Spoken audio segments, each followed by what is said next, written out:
Rahmatul Amalia dari Program Studi Pendidikan Matematika Universitas Pendidikan Mandalika. Jadi di video kali ini saya ingin menjelaskan tentang logika matematika. Apa sih yang dimaksud dengan logika matematika? Baik, di sini logika adalah ilmu yang mempelajari secara sistematis kaidah-kaidah penalaran yang absah atau valid. Ada dua macam penalaran, yaitu penalaran deduktif dan penalaran induktif.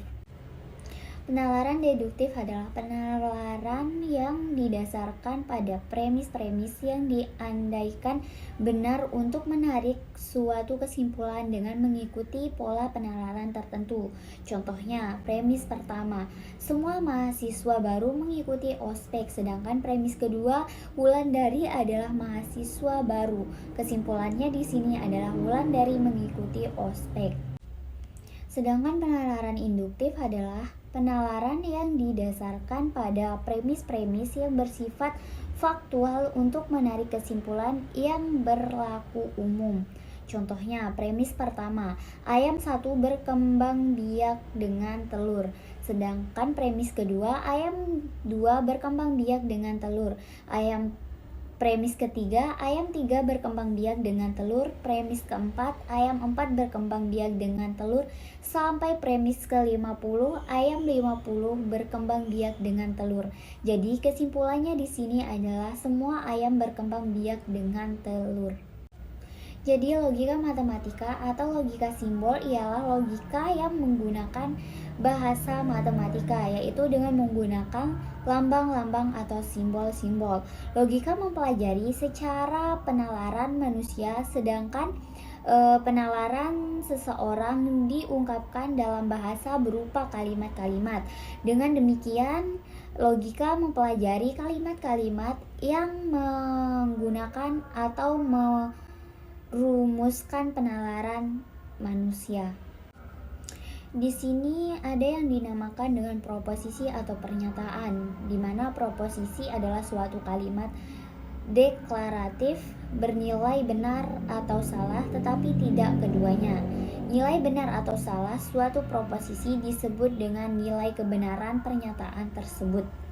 Nilai kebenaran tergantung pada realitas. Di sini proposisi dikelompokkan menjadi dua. Yang pertama, proposisi sederhana. Proposisi sederhana adalah tidak mengandung kata hubung. Sedangkan proposisi yang kedua adalah proposisi majemuk. Proposisi majemuk terdiri atas suatu atau lebih pernyataan sederhana yang dihubungkan dengan kata hubung.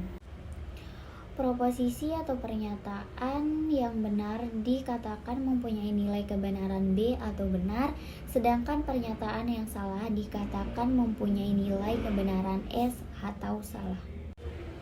Kebenaran suatu pernyataan dibedakan menjadi dua, yaitu yang pertama kebenaran faktual, yaitu kebenaran antara isi pernyataan dan fakta sesungguhnya.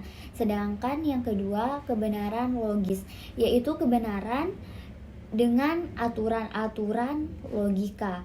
Dalam ilmu pengetahuan, kita selalu berbicara mengenai objek-objek yang terbatas, tidak mengenai segala sesuatu, keseluruhan objek-objek yang menjadi bahan pembicaraan yang sedang kita lakukan disebut semesta pembicaraan atau semesta saja dan disingkat S. Untuk membicarakan anggota-anggota dari semesta biasanya digunakan lambang. Ada dua macam lambang, yaitu konstanta, yaitu lambang yang digunakan untuk menunjuk atau membicarakan anggota tertentu dari semesta. Sedangkan yang kedua adalah peubah. Peubah adalah lambang yang digunakan untuk menunjuk atau membicarakan anggota yang tidak tertentu atau sembarang dari semesta. Peubah bilangan dan disajikan dengan huruf-huruf kecil, yaitu X, Y, Z. Peubah pernyataan dan disajikan dengan huruf-huruf kecil, yaitu P, Q, R, dan seterusnya. Selanjutnya adalah ingkaran. Ingkaran atau negasi dari suatu pernyataan adalah pernyataan lain yang diperoleh dengan menambahkan kata tidak atau menyisipkan kata bukan pada pernyataan semula. Ingkaran dari pernyataan P disajikan dengan lambang negasi P atau dibaca tidak P. Bila pernyataan P bernilai benar, maka ingkarannya bernilai salah, dan selanjutnya. Salah satu contoh dari ingkaran yang bisa kita ambil adalah manusia mempunyai ekor. Itu pernyataan yang salah, sedangkan pernyataan yang benar adalah manusia tidak mempunyai ekor. Yang selanjutnya adalah pernyataan majemuk. Pernyataan majemuk ialah pernyataan yang terdiri dari beberapa pernyataan tunggal yang dihubungkan dengan menggunakan kata hubung. Dalam logika matematika terdapat 4 macam kata hubung, yaitu yang pertama adalah dan, yang kedua adalah atau, yang ketiga adalah bila, maka, dan yang keempat adalah bila dan hanya bila. Adapun contoh dari pernyataan majemuk adalah yang pertama, Yogyakarta adalah kota pelajar. Yogyakarta memiliki banyak objek wisata. Yang kedua, Kurnia pergi ke kampus atau ia menonton film. Yang ketiga, bila air dipanaskan maka ia akan mendidih. Dan yang keempat, Medan ibu kota Sumatera Utara, bila dan hanya bila Semarang ibu kota Jawa Timur.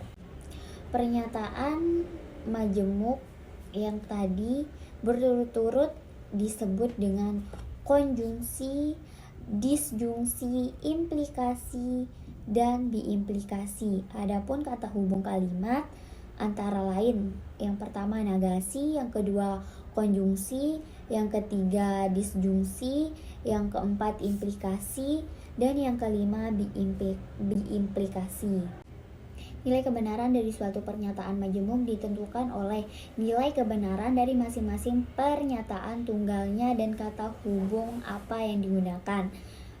Karena masing-masing pernyataan tunggalnya bisa bernilai benar atau salah, maka ada 4 kemungkinan nilai kebenaran dari suatu pernyataan majemuk. Selanjutnya kita ke konjungsi. Konjungsi adalah pernyataan majemuk yang menggunakan kata hubung dan. Kata hubung dan disajikan dengan lambang V terbalik. Di sini definisi suatu konjungsi bernilai benar hanya bila kedua pernyataan tunggalnya bernilai benar. Adapun contoh dari konjungsi adalah yang pertama, Indonesia adalah salah satu negara republik dan berpenduduk 200 juta jiwa. Yang kedua, kerbau berkaki 4 dan dapat terbang.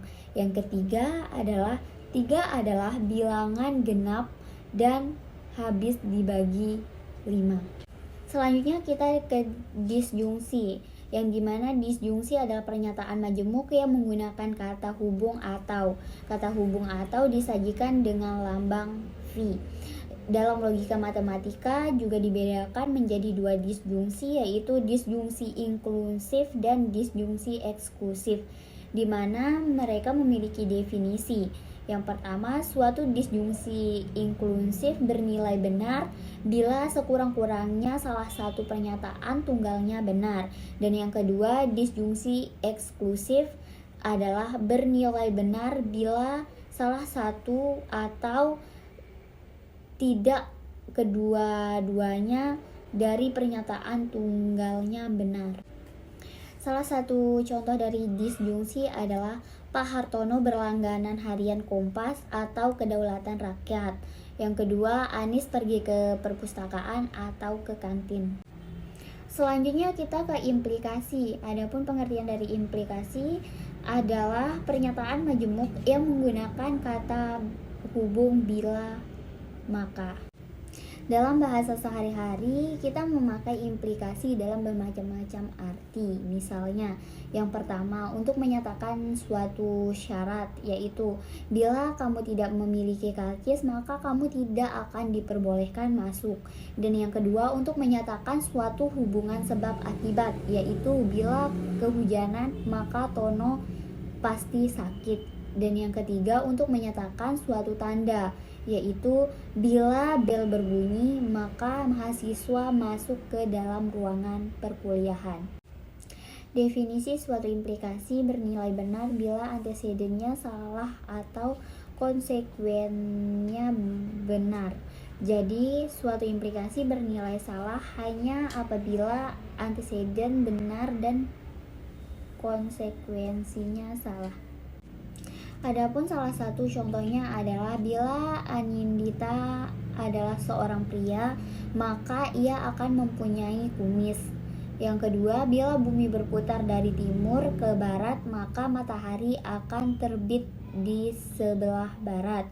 Dan yang ketiga adalah bila berat jenis besi lebih dari 1, maka ia akan terapung dalam air. Sekian tugas video yang saya buat, kurang lebihnya saya mohon maaf. Assalamualaikum warahmatullahi wabarakatuh. Bye.